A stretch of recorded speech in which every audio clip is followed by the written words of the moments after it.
కలియుగంలో అద్భుతమైనటువంటి వరాలను ఇచ్చేటువంటి మహనీయుడు రాఘవేంద్ర మంత్రాలయ రాఘవేంద్ర గురు సార్వభౌముడు.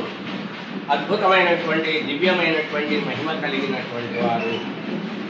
ఈరోజు మనం చూస్తూ ఉన్నాం, సమాజంలో ఎన్నో సమస్యలతో ఎన్నో బాధలతో సతమతమవుతున్నటువంటి జనాలు ఎక్కడికి వెళ్ళాలో ఏం చేయాలో తెలియని దిక్కుతోచనటువంటి పరిస్థితిలో ఉన్నటువంటి ఈ సమయంలో, ఈ భయంకరమైనటువంటి కలియుగంలో ఒకే ఒక్క గురువు, ఒకే ఒక్క మహనీయులు మంత్రాలయ రాఘవేంద్ర స్వాముల వారు నేనున్నాను మీకు అని అభయమిస్తున్నారు. అందుకే వారి శిష్యులైన అప్పణాచార్యులు అంటారు, పూజ్యాయ రాఘవేంద్రాయ సత్యధర్మ రతాయ చ భజతాం కల్పవృక్షాయ నమతాం కామధేనవే. భజించే వారికి కల్పవృక్షము లాంటి వాడు, నమస్కరించే వారికి కామధేనువు లాంటి వాళ్ళు. ఇలాంటి రాఘవేంద్ర స్వాముల వారిని ఒక్కసారైనా మంత్రాలయానికి వెళ్ళి దర్శించుకోండి, జీవితాన్ని పావనం చేసుకోండి.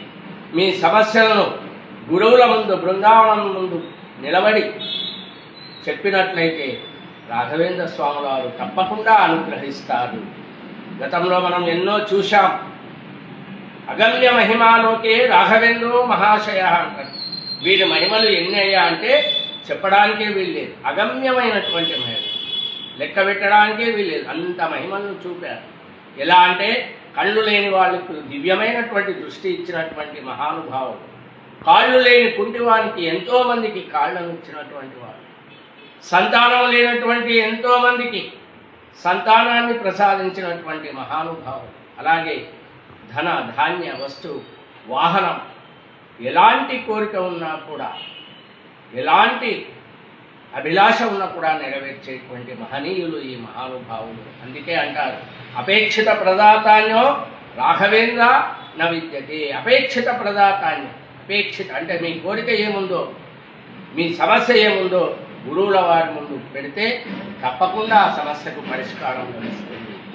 ఇలాంటి మహనీయులు, ఇలాంటి అద్భుతమైనటువంటి గురువులు, కలియుగ కల్పవృక్షము, కలియుగ కామధేనువు అయినటువంటి రాఘవేంద్ర స్వాముల వారిని దర్శించుకోండి, మీ యొక్క కోరికలను విన్నవించుకోండి, ఫలితాన్ని పొందండి, జీవితాన్ని ఆనందంగా సాగించండి అని తెలియజేస్తూ మీ అందరికీ రాఘవేంద్ర స్వాముల వారి అనుగ్రహం తప్పకుండా కలగాలని తెలియజేస్తూ ఓం శ్రీ రాఘవేంద్రాయ నమః, ఓం శ్రీ రాఘవేంద్రాయ నమః, ఓం శ్రీ రాఘవేంద్రాయ నమః.